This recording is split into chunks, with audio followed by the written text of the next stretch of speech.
बेचारा दूल्हा भी दुल्हन के सजे हुए द्वार से लगभग 2 कदम की दूरी से होकर निकल गया, पर नहीं उतर सका। स्त्रियां बोल उठी, वर्जी उतर पड़ो, पर वर्जी बेबस थे। क्या करते? उतरते तो गिरते, फिर चढ़े नहीं रहते तो और क्या करते। कॉमेडी के वीडियोस देखने के लिए हमारे चैनल को लाइक और सब्सक्राइब करें।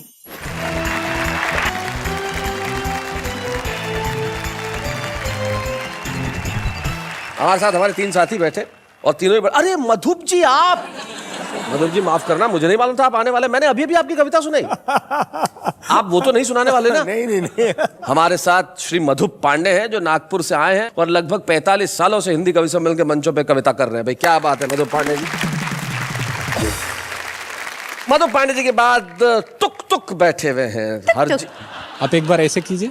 वाह वाह, क्या बात है। ये क्या करवाया? पिछली बार मेरी पत्नी ने कहा था एक बार उनको बोलना ऐसे करके मैं उनकी अंगूठी का डिजाइन देख लूंगा। तुम्हारी ये सरलता जो है इस पे मैं मुग्ध हो जाता हूँ। अरे सरलता से तो याद आया, इनका तो नाम ही सरल है। फारूक सरल साहब, जो उत्तर प्रदेश में एक कस्बा है लखीमपुर खीरी। नाम सुना है तुमने कभी? अभी सुना। अरे वाह क्या बात है। अध्यापक हैं अभी या रिटायर हो गए सरल साहब? बस रिटायर होने ही वाला हूँ। मतलब खुद हो रहे हैं या सरकार कर रही है? खुद कौन होना चाहता है। बताइए कि किसे सबसे पहले बुलाया जाए? ये अंकल जो कब से चुपचाप बैठे हैं ना, उनको। अंकल? क्या लाइनें कह दूं? जी बिल्कुल कहिए, आपको अंकल कहा है तो बनता है आपका कहना। कि बुढ़ापे में जाए कहाँ, इश्क के मारे बुढ़ापे में जाए कहाँ, इश्क के मारे डाई से एक एक बाल रंग डाला, दाढ़ी को रंगने से मुंह भी हुआ काला, फिर भी निगोड़ी ये शैतान की खाला, मुझे अंकल ही अंकल कह के पुकारे, बुढ़ापे में जाए कहाँ, इश्क के मारे। फारूक सरल साहब, मैं जानता हूं कि आपको अभी कुछ देर आराम की जरूरत है। ये अंकल से थोड़ा बाहर निकल आइए। हम चाहते हैं बुलाना उसे जो कुछ दिनों में अंकल बनने ही वाला है, हरजीत सिंह तुक। आइए।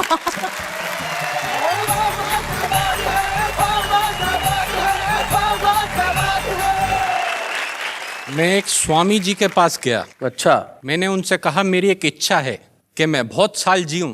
तो वो बोले बेटा शादी कर ले।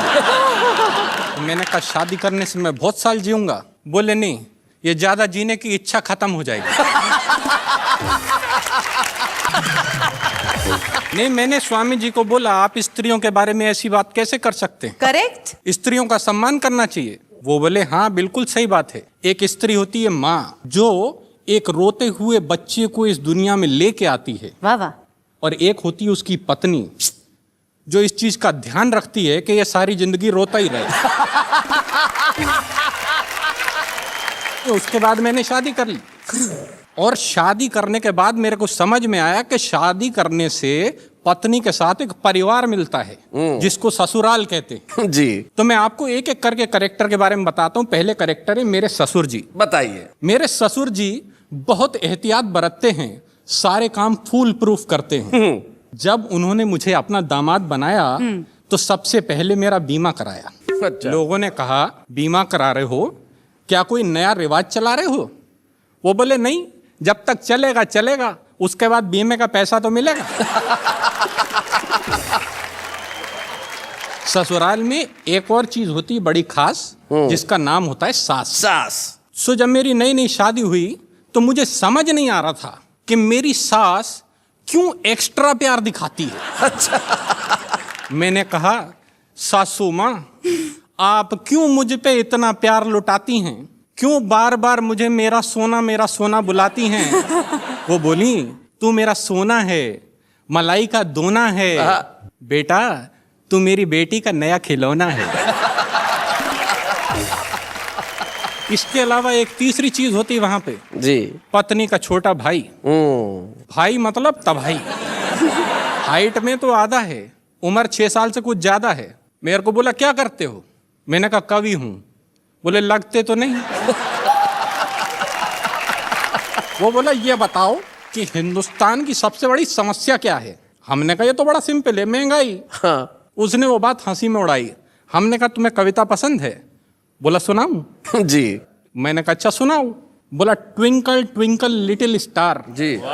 हमने कहा how I wonder what you are. कहता कविता किसकी है? मैंने कहा तेरी है। कहता है तो मेरे हिसाब से सुनो। हाँ twinkle twinkle little star, Ram दीन के बच्चे 4, आने वाला है 5वां भाई, और तुम कह रहे हो बढ़ रही है महंगाई। क्या बात है। हमने कहा बहुत अच्छे। कहता तो दूसरी सुनो। बोला Humpty Dumpty sat on a wall. अच्छा। Humpty Dumpty sat on a wall, देख रहा था गोरे गोरे गाल।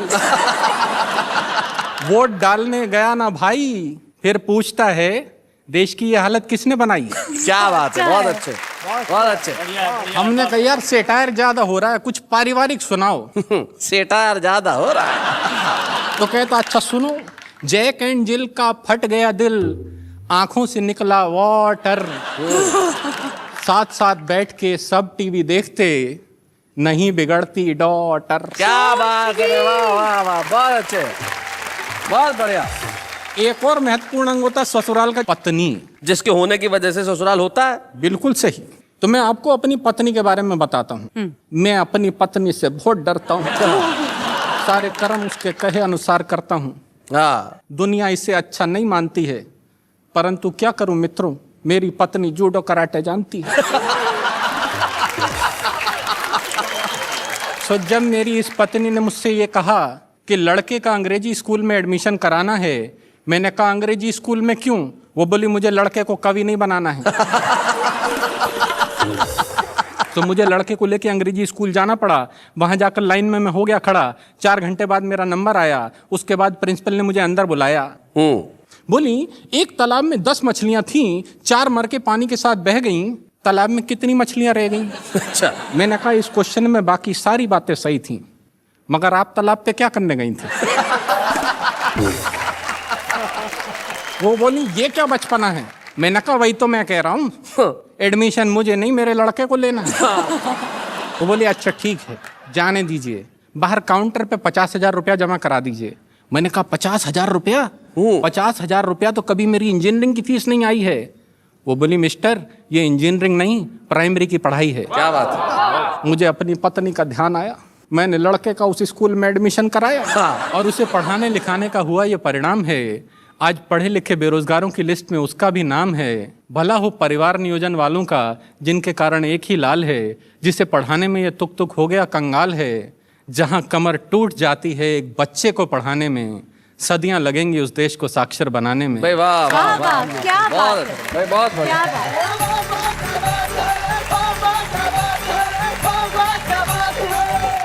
भाई तुक तुक बहुत बढ़िया। आपने ससुराल से निकल के जो आप सीधे स्कूल में घुसे और वहां से भारतीय शिक्षा व्यवस्था पे जो आप व्यंग्य लेके आए वो कमाल का था। तुक तुक आपकी बातों में सिर्फ तुक नहीं है, अर्थ भी है, और आपका ये कहना बिल्कुल व्यर्थ नहीं है। जो आप कह रहे हैं वो बहुत मुफीद कह रहे हैं, बहुत सच्चा कह रहे हैं, बहुत अच्छा कह रहे हैं। आपके लिए वाह वाह, क्या बात है। ऐसी शिक्षा व्यवस्था में भी जो आदमी अपनी हंसी और व्यंग की जो पकड़ है वो मजबूत रखता है, बच्चों को पढ़ाता भी है, कविताएं भी पढ़ता है, और पूरी जनता को हंसाने का बीड़ा जिसने उठा रखा है उनका नाम फारूक सरल है। तो फारूक सरल साहब, अब तो अंकल का सदमा उतर गया ना, अब आइए जरा सुनाइए।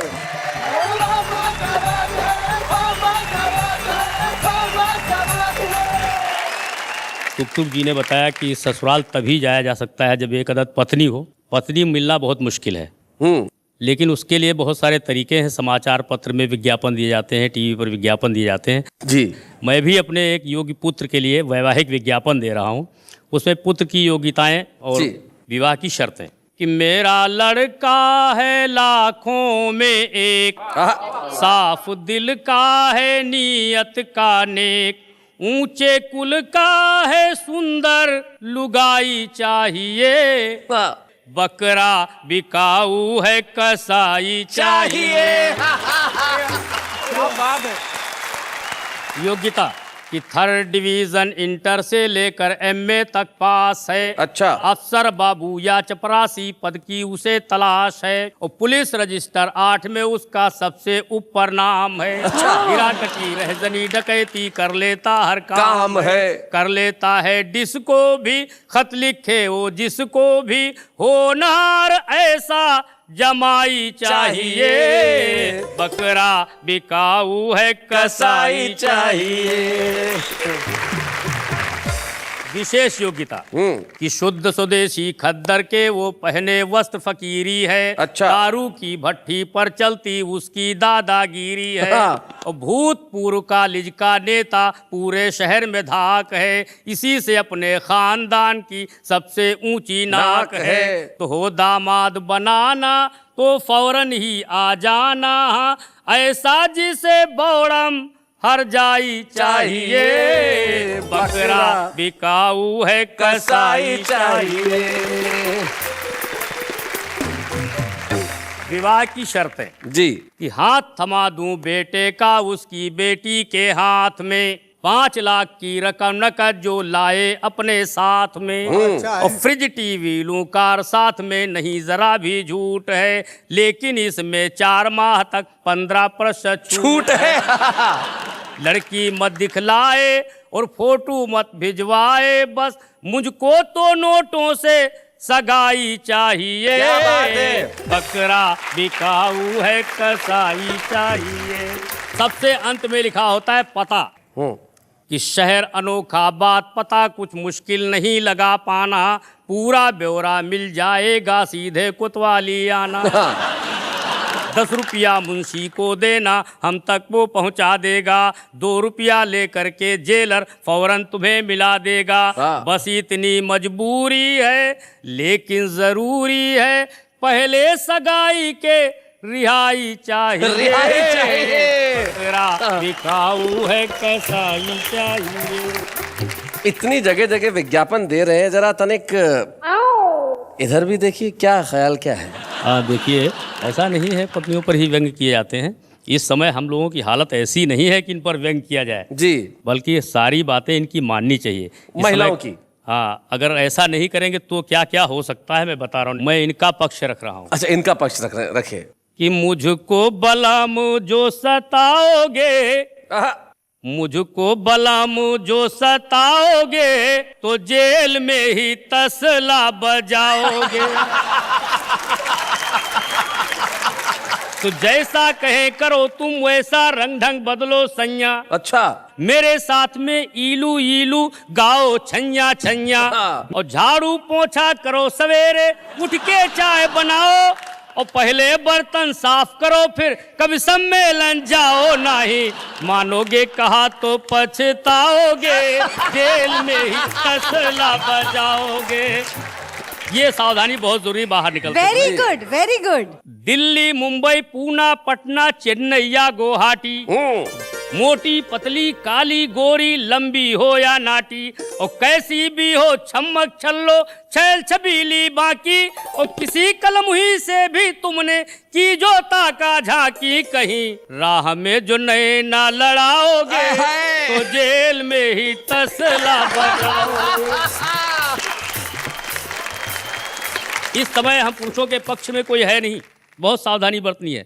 न्यायालय, सरकार, पुलिस, अखबार, मीडिया जाने, अच्छा, नारी अबला उत्पीड़ित असहाय दलित जग माने। ओहो। और मानेगा ये कौन कि हमने डांटा है फटकारा, और किससे जाकर कहोगे तुमको पत्नी ने है मारा, कहीं ढूंढे गवाही न पाओगे, जेल में ही तसला बजाओगे, मुझको भला मुझो सताओगे, जेल में ही तसला बजाओगे। फारूक साहब, आपके लिए दिल से वाह वाह, क्या बात है। वाह वाह फारूक साहब, आपके गीत का क्या असर हुआ कन्या पे कि फारूक अंकल से सीधे फारूक साहब हो गए? भाई वाह वाह वाह, इसे कहते हैं तात्कालिक असर गीत का। नहीं, पर गलत बात है। गलत बात है सरदार जी। शादी करने के लिए क्वालिफिकेशन नहीं चाहिए होती, ये सोच की बात है जी। एक बार एक कौवे ने जाके शेरनी को प्रपोज कर दिया। कौवे ने शेरनी को प्रपोज किया? कर सकते, क्या दिक्कत है? जी। शेरनी बोली कौवे को तू अपनी शक्ल देख, अपना रंग देख, अपना साइज देख। कौवा बोला ये सब साइड में रख, मेरा कॉन्फिडेंस देख। कॉन्फिडेंस किसको कहते हैं? देखो, एक चूहा तेजी से दौड़ा चला जा रहा था तो बंदर ने पूछा कहां जा रहे हो, क्यों इतना घबरा रहे हो? तो चूहे ने कहा बताऊं, बहुत बड़ा चक्कर है, शेर की बीवी घर से भाग गई है, शक अपने ऊपर है। मधुप जी निश्चित तौर पे एक ऐसे कवि है जिनकी ताकत उनके श्रोता रहे हैं, और मुझे याद है वो जमाना जब डंका बोला करता था मधुप पांडे। हिंदी कवि सम्मेलन महाराष्ट्र में मतलब मधुप पांडे। आज भी उनकी वही चमक बाकी है, वही दमक बाकी है, आवाज में वही खनक बाकी है, और आपके लिए हमारे पास वही तालियां बाकी है। मधुप पांडे जी आइए।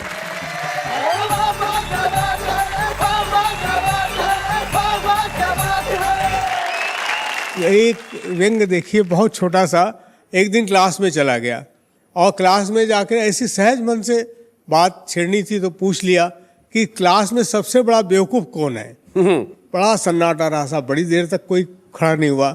एक किनारे फिर एक लड़का खड़ा हुआ छेड़ने के लिए। मैंने कहा कि तुम ही सबसे बड़े बेवकूफ हो। बोले नहीं सर, आप अकेले खड़े अच्छे नहीं दिखाई दे रहे थे, इसलिए मैं खड़ा। एक नेता ने अपने 2 चमचों से कहा कि बाजार में जाओ और 3 उल्लू पकड़ कर ले आओ। अच्छा। कुछ दिन इन्हीं से राजनीति का काम चलाओ। चमचे बोले श्रीमान, इस काम के लिए कहीं जाने की जरूरत नहीं है, कहीं जाने की जरूरत नहीं है। एक आप, 2 हम, इस तरह कुल 3 तो ये। और बहुत छोटा सा व्यंग पकड़िएगा जी। एक शब्द को पकड़ लीजिएगा, बहुत दिन गुना। बहुत दिन गुना, और बाद में हमने उनको चुना यह सोचकर कि वे समाज सेवा में अपना जीवन अर्पण करेंगे, हमारा मार्गदर्शन करेंगे। परंतु हाय, चुनकर आते ही उन्होंने अपने आप को राजनीति से जोड़ लिया। अरे मार्गदर्शन तो दूर रहा, मार्ग में दर्शन देना भी छोड़ दिया। क्या बात है भाई, वाह वाह वाह, बहुत अच्छा। छोटा सा व्यंग और देख लीजिए कि हमें हर्ष है, हमें हर्ष है कि डॉक्टर की नजर में मरीज नहीं, मरीज का पर्स है। हाँ। और मरीज की नजर में डॉक्टर नहीं, डॉक्टर के साथ खड़ी खूबसूरत नर्स है। जब ससुराल की बात छेड़ दी इन्होंने तो एक अंश इन्होंने सुना दिया जी। क्या क्या पराक्रम कर सकती है पत्नी जी। विदा समय में माँ की बहुत लाडली बेटी फूट फूट रोती थी ऐसे, मरघट को जाती हो जैसे। अच्छा। तो दुखी बाप ने गले लगाकर कहा उसे बहुत समझाकर, तो बेटी बोली दुख दर्द सब सह जाऊंगी, पर मेरे बापू ये माँ के बिन न रह पाऊंगी, माँ के बिन न रह पाऊंगी। तो बापू बोला बेटी तू अब जाते जाते इतना सुख मुझको भी दे जा, पति घर अपने साथ साथ ही अपनी इस माँ को भी ले जा।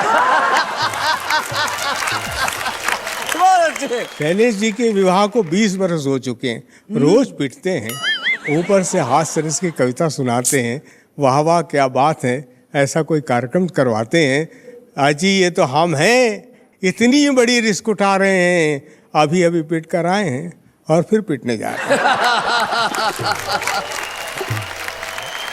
ये शैलेश जी अनुमति दें तो एक कविता सुनाना जी। चाहता एक वो हूं। कविता जो आपकी आतंकवादी वाली कविता है वो जरूर सुनाएं। आतंकवाद पे बहुत बहुत बहुत आपने पढ़ा होगा और पूरा विश्व परेशान है। एक बहुत सामान्य हल जी, हंसते हंसते मैंने बता दिया है। 2 छंद हास्य के हैं, एक करुणा का सुनने का प्रयास कीजिएगा। अरे मैंने कहा आतंकवाद, अरे आतंकवाद है तो फिर आतंकवादी से सीधे बात कर लेते हैं। अरे आतंकवादी तू एक बार, बस एक बार कर ले शादी। तू एक बार अगर शादी के फंदे में झूल जाएगा तो बच्चों ये सारी अपनी अकड़ भूल जाएगा, अपनी अकड़ भूल जाएगा। वैसे भुक्तभोगियों ने विवाह के बाद पत्नी के चेहरे को लेकर जो बात कही है वो बिल्कुल सही है। याद करके ही तबीयत घबराती है। कहा है कि विवाह के पहले वर्ष पत्नी चंद्रमुखी जी, दूसरे वर्ष सूरजमुखी और तीसरे वर्ष ज्वालामुखी नजर आती है। सुन सुनकर सिर चकराता है। विवाह के पहले वर्ष पति प्राणनाथ, दूसरे वर्ष नाथ और तीसरे वर्ष तो अनाथ ही हो जाता है। परंतु यही पत्नी कैसे रूप में उस आतंकवादी को परावर्तित कर सकती अपने मन को, तेवर को, ये बात देखिए कैसे मैं उसमें पिरोने का प्रयास किया। और विश्वास मान, जब तेरी पत्नी के पेट में अंकुरित होगा तेरा अंश, तेरा वंश, तेरा बच्चा, तुझे लगेगा बहुत अच्छा। फिर बच्चे के जन्म की खुशी, प्रसव की अनवरत यातना के बाद पत्नी के चेहरे पर उभरी हल्की सी हंसी, ये सब तेरे जीवन के अंग हो जाएंगे। किसी गजल के मिसरे, किसी गीत के छंद हो जाएंगे। क्या बात, किसी गजल के मिसरे, किसी गीत के छंद हो जाएंगे। फिर तेरे कानों में गूंजेंगे तेरे बच्चे के मोहक मधुर बोल, बच्चे का तुतलाना और तुतला कर गाना, खिलौने कुछ छुंदल लाना, भालू अल बंदल लाना, हमसे नहीं बिछुल जाना, पापा जल्दी खलाना। क्या बात है, वाह वाह वाह वाह वाह वाह वाह, बहुत अच्छे। बता, जब तेरे कानों में गूंजेगी तेरे मासूम बच्चे की तुतलाती बोली, तो क्या तेरी बंदूक किसी के सीने में उतार पाएगी गोली? वाह वाह वाह वाह वाह वाह, बहुत अच्छे भाई, बहुत बढ़िया। क्या बात है मधुप जी भाई, वाह, आपने कमाल कर दिया। और जिस तरह की कविताएं सुनाई, हास्य से आप जो करुणा पे आए, बड़ा कमाल का था। और आपने ऐसी कुछ बातें सुनाई जो सिर्फ सुनी ही नहीं जाएंगी, सारे मुल्क में याद भी रखी जाएंगी। और ये आपका प्यार है कि आप ऐसी स्थिति में भी यहाँ तक आए। पूछिए पूछिए थैंक यू। मैं ये पूछना चाहती हूँ कि आप विश्व भर में जाके कविताएं पढ़ते हैं, प्रोग्राम्स करते हैं, यहाँ पे हमारे वाह वाह क्या बात है के मंच पे कविताएं सुनते हैं जी, कभी आप कुछ मिस करते हैं? मैं बहुत मिस करता हूं ऐसे कवियों को जिन्हें मैंने बचपन में देखा, सुना, और दुर्भाग्यवश वो आज हमारे बीच नहीं है। लेकिन कवि कभी मरता नहीं है, क्योंकि उसकी कविता हमेशा अमर होती है। तो आज मैं खुद को और आप सबको एक ऐसा खास मौका देने जा रहा हूं जिसमें हम एक ऐसे कवि की रचना सुनेंगे जो हिंदी हास्य कविता का सिरमौर था। एक ऐसे कवि जिनका नाम था श्री ओम प्रकाश आदित्य। और आज उनकी विशिष्ट कविता को पढ़ने के लिए हमारे पास एक विशिष्ट अभिनेता उपस्थित है, एक खास मेहमान, लापता गंज के मुकुंद लाल यानी कि दोहिता अश्वगौड़।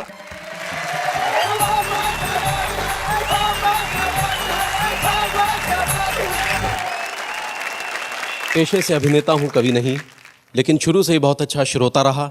इसलिए अच्छी साहित्यिक रचनाओं को कैसे समझना है, कैसे आत्मसात करना है, ये खूबी बचपन से ही मेरे अंदर रही। क्या बात है। अब जो कविता सुनाने जा रहा हूं वो है ओम प्रकाश आदित्य साहब की दूल्हे की घोड़ी। कविता भी वही चुनी जो आपके पसंद की, रोहित अश्व, अश्व मतलब होता है घोड़ा, तो इन्होंने दूल्हे की घोड़ी ही चुनी। भाई क्या बात है। नया नया दूल्हा था और नई नई घोड़ी थी। बाजे डुलते थे, छत तब डुलते थे, बाराती आपस में मिलते थे, जुलते थे, हाँ। करते थे रंगरलियां, लोग सब मचलते थे, दूल्हे के संग संग दर्शक भी चलते थे। घोड़ी चौकन्नी थी, दाएं अख बाएं अख गर्दन हिलाती थी, मुड़ मुड़ के रुकती थी, रुक रुक के मुड़ती थी, आगे से उठती थी, पीछे से झुकती थी। युद्धों के योग्य थी, शादी में द्रव थी, वकीलों के तर्कों से ज्यादा सतर्क थी। बेचारा दूल्हा भी घोड़ी की गतिविधियां देखकर काफी चौकन्ना था। उसका इस यात्रा में दुल्हन से ज्यादा इस घोड़ी पर ध्यान था। गर्दन पर आंखें थी, टांपों पर कान था, मन था उतरने का, कह नहीं सकता था। अपनी दुर्बलता औरों के सामने सह नहीं सकता था, तभी किसी ने पीछे से निकल में गोले सा फोड़ दिया। सुनकर पटाखे को, भीषण धमाके को, चौकन्नी घोड़ी का धीरे जी छूट गया। गर्दन को लटकावे, पांव को चटकावे, सरपट यूं दौड़ चली, बाराती छैलों को, राहों को, बैलों को पीछे ही छोड़ चली। बेचारा दूल्हा भी चटपट से, कंधों के बालों से, लंबे अयालों से कसकर लिपट गया। काठी तो गिर पड़ी, बेचारा पीठ से चिपट गया। बाराती भीड़ में, भगदड़ में, कोलाहल में तितर बितर हो गए। घोड़ी चढ़े दूल्हे को देखने सड़कों में, गलियों में, चौराहों में इधर उधर खो गए। कईयों ने देखा भी घोड़ी चढ़े दूल्हे को, आवाजें दी कितनी, रुक जाओ रुक जाओ। पर दूल्हा क्या कहे, वो घोड़ी थोड़ी था जो सुन के रुक जाता। घोड़ी चलचित्र सी, कुल के कुपात्र सी, आवारा छात्र सी, मन की उमंग सी, उछल तरंग सी, सरपट यूं दौड़ी थी, लगता था कि जग में घोड़ी ही घोड़ी थी। क्या बात है, वाह वाह वाह वाह, बहुत अच्छे। बेचारा दूल्हा भी दुल्हन के सजे हुए द्वार से लगभग 2 कदम की दूरी से होकर निकल गया, पर नहीं उतर सका। स्त्रियां बोल उठी, वर्जी उतर पड़ो, पर वर्जी बेबस थे। क्या करते, उतरते तो गिरते। फिर चढ़े नहीं रहते तो और क्या करते। दूल्हा ये सोचे था रुक जाए तो उतरूं, और घोड़ी ये सोचे थी ये उतरे तो रुकूं। वर को घोड़ी का डर, घोड़ी को वर का डर, डर को डर पकड़े था, ये उसको जकड़े थी, वो उसको जकड़े था। क्या बात है, वाह वाह वाह वाह, बहुत बढ़िया। कविताएं लिखना एक कठिन काम है, लेकिन उसे सुनाना कहीं ज्यादा कठिन है। और आपने जिस सरलता से, जिस सहजता से इस कविता को सुनाया है, कहीं भी महसूस नहीं हुआ कि ये किसी और की कविता है। मैं व्यक्तिगत तौर पे आपका बहुत शुक्रगुजार हूं कि आपने उस कविता से मेरी बहुत सारी यादों को ताजा कर दिया। बहुत बहुत शुक्रिया Rohitashv Gaur. Thank you so much.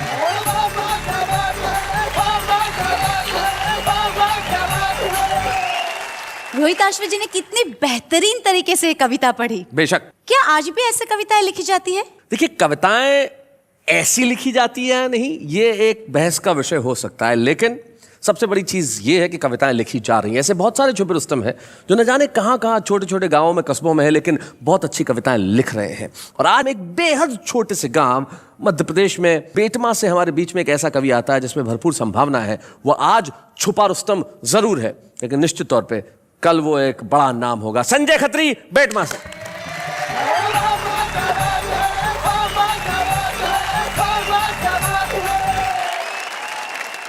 खाली है हर गिलास, कोई भरा नहीं, और शुक्र है मुझे देखकर कोई डरा नहीं।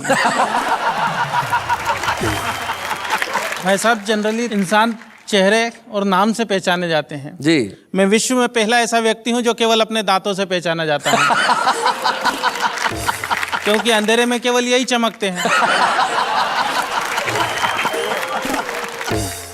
चलिए यहीं से शुरुआत करता हूँ कि एक बार बिना कुछ लिखे हम मंच पर जाकर चीखे कि मैं भ्रष्टाचार मिटा दूंगा, इन घूसखोरों को धूल चटा दूंगा, मैं करूंगा सही और गलत में पूरी ईमानदारी से भेद, और तब तक चैन से नहीं बैठूंगा जब तक नहीं कर दूं इस काले धन को सफेद। अच्छा, बहुत अच्छे। तभी पब्लिक में से एक खड़ा होकर बोला, भाई साहब रुकावट के लिए खेत, आपके कथन में ये भेद, इस काले धन का जो करना हो करना बाद में, पहले अपने आप को कर लो सफेद। बहुत अच्छे संजय। मंच से काफी बड़े बड़े कवि बैठे हैं, मेरा सौभाग्य के इस मंच पर आके इनके सामने कविता पाठ कर रहा हूँ। तो कई प्रकार की बातें हुई मंच से, नेताओं के बारे में भी हुई। अब की नाग पंचमी पर जब दिखाई नहीं दिए नाग और सपेरे, तभी घर पर आए एक पड़ोसी मित्र मेरे। मैंने कहा क्या हाल है? वो बोले कि नाग पंचमी के पावन पर्व पर लगता है नागों का पड़ गया अकाल है, अब आप ही हमारी इस समस्या का समाधान कीजिए, हमारे अच्छे पड़ोसी होने का सच्चा परिचय दीजिए। नाग तो हमें मिले नहीं, इस बार आप ही दूध पी लीजिए। मैंने कहा यही फार्मूला तो मैं सुबह से आजमा रहा था, और जब सफलता नहीं मिली तो हार कर आपके घर आ रहा था। हमारी सारी बात हमारे पड़ोस में रहने वाला हमारा एक नेता मित्र सुन रहा था, जो कई दिनों से चुनाव के सतरंगी सपने बुन रहा था। उसने अपने घर का दरवाजा तत्काल खोला, हम कुछ बोले उससे पहले ही वो बोला कि मुझे बहुत दुख है कि आप दोनों एक दूसरे के पड़ोसी होते हुए भी एक दूसरे के दुख में शामिल नहीं है, और मुझे लगता है कि आप दोनों इस दूध के काबिल नहीं है। अब तक आपकी हर समस्या का समाधान हम ही ने किए हैं, और सब जानते हैं कि हम तो आपकी सेवा के लिए ही जिए हैं। आपकी इस समस्या का समाधान भी हम ही करेंगे, और आप घबराइए मत, आपके नाग देवता का दूध हम पिएंगे। अच्छा, मैं समझ गया नेताजी का दूध के प्रति लगाव। दरअसल आने वाले हैं कुछ दिनों बाद चुनाव। क्या बात है। मैं भी मौका नहीं चुका, और नेताजी इससे आगे कुछ न बोले, इसलिए एक पल भी नहीं रुका, और दूध से भरा हुआ प्याला नेताजी की ओर बढ़ाया। किंतु नेताजी ने जैसे ही दूध पीने के लिए प्याला मुंह से लगाया, दूध अपनी पवित्रता खोने से पीछे हट गया, क्योंकि नेताजी के छूने के पहले ही दूध फट गया। क्या बात है भाई, वाह वाह वाह वाह। नेताजी के छूने के पहले ही दूध फट गया। हमने कहा नेताजी ये तो सब आपकी राजनीतिक शतरंज के चुनावी पासे हैं, और आप दूध के नहीं इस देश की जनता के खून के प्यासे हैं। वाह वाह वाह वाह, बहुत बढ़िया। मंच से ससुराल के बारे में भी बात की गई। मेरे जन्म ने नई नई समस्याओं को जन्म दिया भाई साहब। तो मेरे जन्म के तुरंत बाद एक चिंता मेरे बापू को सता रही थी, क्योंकि मेरे भविष्य से ज्यादा उन्हें मेरी शादी की फिक्र खा रही थी। मेरे जन्म के तत्काल बाद मेरे पिता भगवान से बोले कि हे भगवान, तूने एक ऐसा खेल खेला और एक बेटा दिया तो वो भी काला था पहले। एक दिन मेरे पिता मुझे हाथ पकड़ कर ले गए स्कूल में भर्ती कराने के लिए। तो स्कूल का प्रिंसिपल हाल में आकर बोला कि एक आइटम आया है स्कूल में बच्चों को डराने के लिए। हमने जैसे तैसे शिक्षा का स्वाद चखा और धीरे धीरे जवानी की दहलीज पर कदम रखा। जवानी में पहुंचकर हमारी सूरत और भद्दी हो गई, क्योंकि शारीरिक अंगों में असामान्य वृद्धि हो गई। एक दिन एक लड़की वाले आए मुझे देखने और मेरी खूबसूरती पर लगे अपनी आंखें सेकने।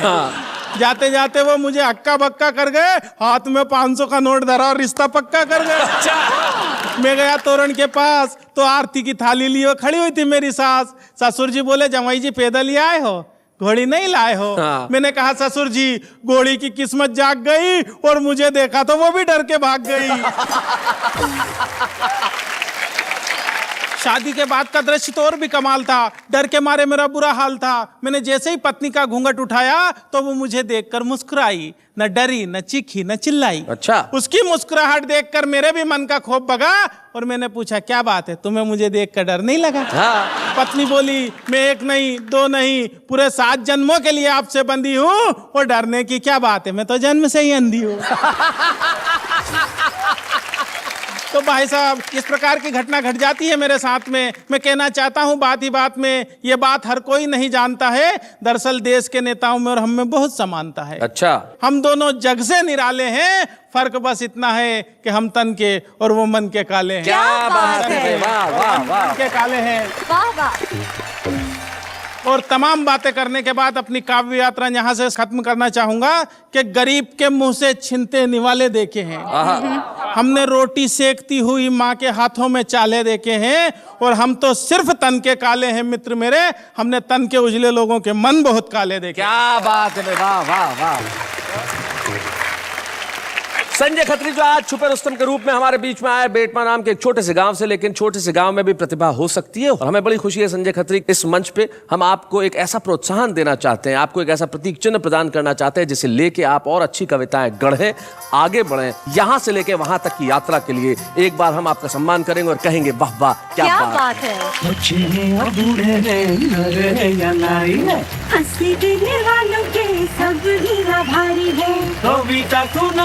अब सबके साथ है।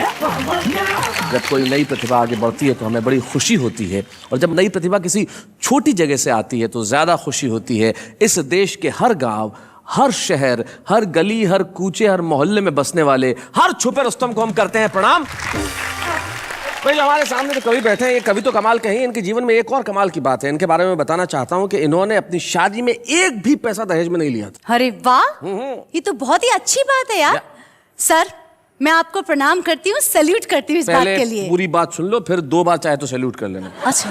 इन्होंने अपनी शादी के वक्त दहेज इसलिए नहीं लिया था क्योंकि शादी के टाइम कहा था कि मैं एक भी पैसा दहेज नहीं लूंगा, बस सारी जिंदगी मेरी कविताएं सुनते रहना। आज तक इनके ससुराल वाले बहुत पछताते हैं, विद इंटरेस्ट कई बार दहेज ऑफर कर चुके हैं, और ये है कि मानती नहीं। क्या बात है, आप इंप्रेस हुई ना इनसे? यस। भाई इनकी कविताओं से भी इंप्रेस हुई, इनसे भी इंप्रेस हुई, लेकिन अब उनसे इंप्रेस होंगी जो वहां है। हाँ, देखिए जरा। जा रहे मिस कॉल, उन्हें याद दिलाना है, लौटते समय सब्जी और राशन लाना। कोई उनको दे दे जरूर ये पैगाम, अब न बढ़ाएं सिलेंडरों के दाम। हम तो रात को जागते हैं, सुबह को सोते हैं, इसलिए हमारे सारे काम उल्टे होते हैं। शेर सुनाने वाले तुझे क्या इनाम दूं, ये शेर सुनाने वाले तुझे क्या इनाम दूं, क्या हाथ में थैंक यू कार्ड और मुंह में बनारसी बांध दूं।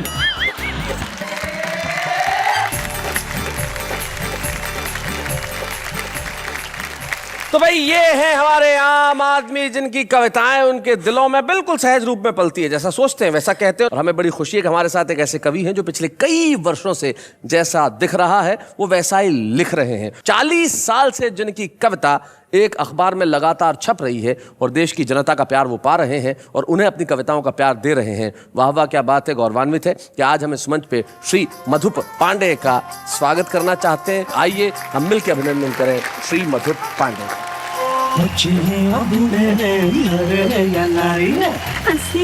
वालों के सब ही आभारी है, कविता सुनाने वाले अब सबके साथ है। बाबा क्या बात है, बाबा क्या बात है। और हर सफल पुरुष के पीछे एक स्त्री का हाथ होता है, इसमें कोई शक नहीं। और मधुप जी के जीवन में भी उनकी पत्नी मधुलिका भाभी उनका हमेशा साथ रहा, सहयोग रहा और आज भी वो उनके साथ है। मधुलिका भाभी, कितने वर्ष हुए आपके विवाह को?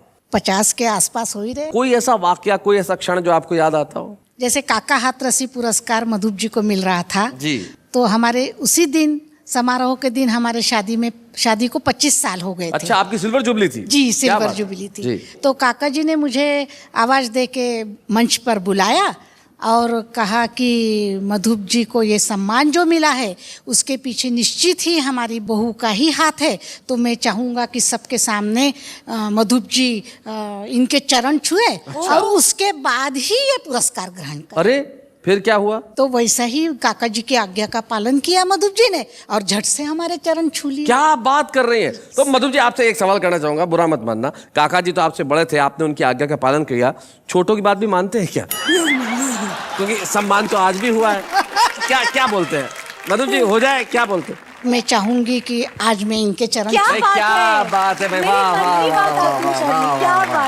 वाह, बहुत बढ़िया। अंत है, किसी शायर के 2 शेर मुझे याद आते हैं। वो कहते हैं कि कष्टों में मुस्काना सीख, गुस्सा जरा दबाना सीख, तूफानों से क्या डरना, आगे कदम बढ़ाना सीख। तो हम इसी तरह से आगे कदम बढ़ाते रहेंगे। आपको ठीक रात, शनिवार की रात 10 बजे और रविवार की रात को भी 10 बजे ऐसे ही कविताएं सुनाते रहेंगे और कहते रहेंगे वाह वाह क्या बात है।